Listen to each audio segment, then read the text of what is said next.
Hey everyone, welcome to my channel. நான் உங்கள் ராகுல். இன்றைக்கி எதை பற்றி பார்க்க போகிறோன்னா, இப்போ வந்து ரீசெண்டாக நேஷனல் அவார்டு வந்து அனௌன்ஸ்மெண்ட் பண்ணியிருந்தாங்க. அதில் வந்து ஷாருக் கானுக்கு வந்து 30 வருஷத்தில் அவர் வாங்காத இப்போ தான் ஃபஸ்ட் டைம் வாங்க போகிற நேஷனல் அவார்டை வந்து அனௌன்ஸ்மெண்ட் பண்ணியிருந்தாங்க. அதுவும் எந்த படத்துக்குன்னு பார்த்தீங்கன்னா ஜவான் படத்துக்கு. 2023 அட்லி டைரக்ஷனில் வந்து ஜவான் படம் நடிச்சார். அந்த படத்துக்கு அவார்டு கொடுத்துருக்காங்க பாலிவுட்டில். அதே மாதிரி வந்து 12th ஃபெயில் படத்துக்கும் அவார்டு கொடுத்துருக்காங்க. 12th ஃபெயில் வந்து டிசர்வ்டான அவார்டு தான் சொல்லலாம். ஏன்னா விக்ராந்த் மெஸ்ஸிக்கு வந்து கண்டிப்பாக வந்து அந்த அவார்டு கொடுக்கலாம். 12th ஃபெயில் வந்து அவ்வளோ சூப்பரான படம். ஜவானுக்கு எதுக்கு அவார்டு கொடுத்தாங்க? இவ்வளோ வருஷத்தில் அவர் எவ்வளோ நல்ல படங்கள் நடிச்சிருக்காரு.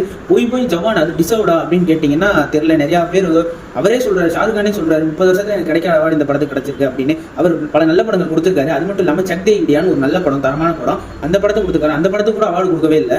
இப்போ வந்து ஜவான் படத்தை கொடுத்துருக்காங்க. நிறைய பேர் வந்து அதை ட்ரோல் பண்ணிட்டு இருக்காங்க.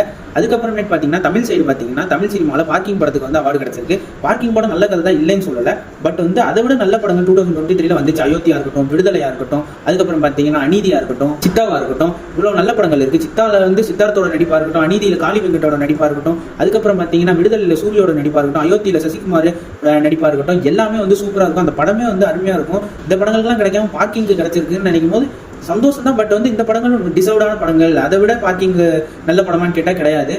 இந்த படங்களுக்குலாம் அவார்டு கிடைச்சிருந்தா இன்னும் மக்கள் சந்தோஷப்பட்டிருப்பாங்க. இப்பயும் மறுபடியும் ரோல் மெட்டீரியல் தான் இருக்கு. இதே போல தான் வந்து லாஸ்ட் இயர்ல அவார்டு கொடுக்கும்போது புஷ்பா படத்துக்கு சிறந்த ஆக்டருக்கான அவார்டு கொடுத்தாங்க.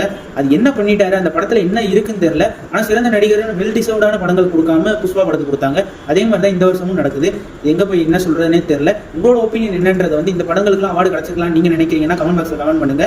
இல்ல உங்களுக்கு ஏதாவது படங்கள் வந்து அவார்டு வாங்கணும்னு நினைச்சீங்கன்னா அதையும் கமெண்ட் பாக்ஸ்ல கமெண்ட் பண்ணுங்க. இதே மாதிரி நெக்ஸ்ட் வீடியோல பார்ப்போம். Stay safe.